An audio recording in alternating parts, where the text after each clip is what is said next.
സംസ്ഥാനത്തെ ക്ലാസ് മുറികൾ രക്ഷിതാക്കളുടെ പ്രതികാരം തീർക്കാനുള്ള ഇടങ്ങളായിട്ട് മാറാൻ പോവുകയാണോ മാറിക്കൊണ്ടിരിക്കുകയാണോ എന്നുള്ള വലിയ സംശയം ഉണ്ടാക്കിക്കൊണ്ടാണ് തിരുവനന്തപുരം നെയ്യാറ്റിൻകരയിൽ സഹപാഠിയുടെ പിതാവ് 8ാം ക്ലാസ്സുകാരനെ മർദ്ദിച്ചുവെന്നുള്ള വാർത്ത വന്നിരിക്കുന്നത്.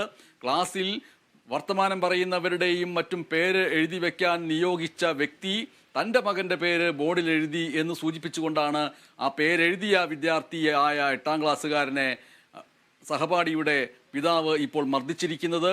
ഒരു പക്ഷേ ഈ പേരെഴുതപ്പെട്ട കുട്ടി വീട്ടിൽ ചെന്ന് പറഞ്ഞിട്ടുണ്ടാവും, ഞാൻ വർത്തമാനം പറഞ്ഞില്ല, എന്നോട് ദേഷ്യമുള്ളത് കൊണ്ടാണ് ആ കുട്ടി അങ്ങനെ പേരെഴുതി വെച്ചത് എന്നുള്ള നിലയ്ക്ക് ഒരു പക്ഷേ പറയുകയും അത് കേട്ടയുടൻ രക്തം തിളച്ച് രക്ഷിതാക്കൾ, പ്രത്യേകിച്ചും ഈ പറയുന്ന സഹപാഠിയുടെ പിതാവ് ഈ കുട്ടിയെ മർദ്ദിക്കുകയും ചെയ്യുന്ന അവസ്ഥ വന്നാൽ ഇനി കേരളത്തിൽ സംഭവിക്കാൻ സാധ്യതയുള്ള വലിയ ഗുരുതരമായ പ്രശ്നങ്ങൾ എന്ന് പറയുന്നത് എന്താണ് എന്ന് വെച്ചാൽ, ഇപ്പോഴും മിക്കവാറും ദിവസങ്ങളിൽ വാർത്തകൾ വന്നുകൊണ്ടിരിക്കുന്നത് ചായക്കടയിൽ ഉപ്പുമാവിന് ഉപ്പ് കുറഞ്ഞു എന്നതിൻ്റെ പേരിൽ അടി, പഴംപൊരിയിൽ പഴത്തിൻ്റെ അളവ് കുറഞ്ഞതിൻ്റെ പേരിൽ അടി, തൊട്ടതിനും പിടിച്ചതിനുമൊക്കെ വലിയ കൂട്ടയടികളും ഗുണ്ടാ ആക്രമണങ്ങളും നടക്കുന്നു. അത് ക്ലാസ് മുറികളിലേക്ക് കൂടി വ്യാപിക്കുന്ന രീതിയിൽ വിദ്യാർത്ഥികളുടെ പ്രശ്നങ്ങളിൽ അധ്യാപകരെക്കാൾ ഉപരി രക്ഷിതാക്കൾ ഇടപെട്ട് അതൊരു പ്രതികാരത്തിൻ്റെ രീതിയിലേക്കൊക്കെ കാര്യങ്ങൾ മാറിയാൽ വലിയ രീതിയിൽ നമ്മുടെ വിദ്യാഭ്യാസ മേഖലയും വിദ്യാർത്ഥികളുടെ മാനസിക സംസ്കാരവും വലിയ രീതിയിലുള്ള അപകടങ്ങളിലേക്ക് പോകും. കാരണം എല്ലാ ക്ലാസ്സുകളിലും ഏത് ക്ലാസ്സിലും കുട്ടികൾ എന്ന് പറയുന്നത് വലിയ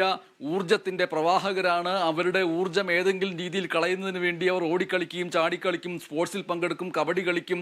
അത് കഴിയാതെ വരുമ്പോൾ അങ്ങോട്ടും ഇങ്ങോട്ടും ചെറിയ ഉന്തും തള്ളുമൊക്കെ ഉണ്ടാവും എന്നുള്ളത് കുട്ടിത്തത്തിൻ്റെ ഭാഗമാണ്.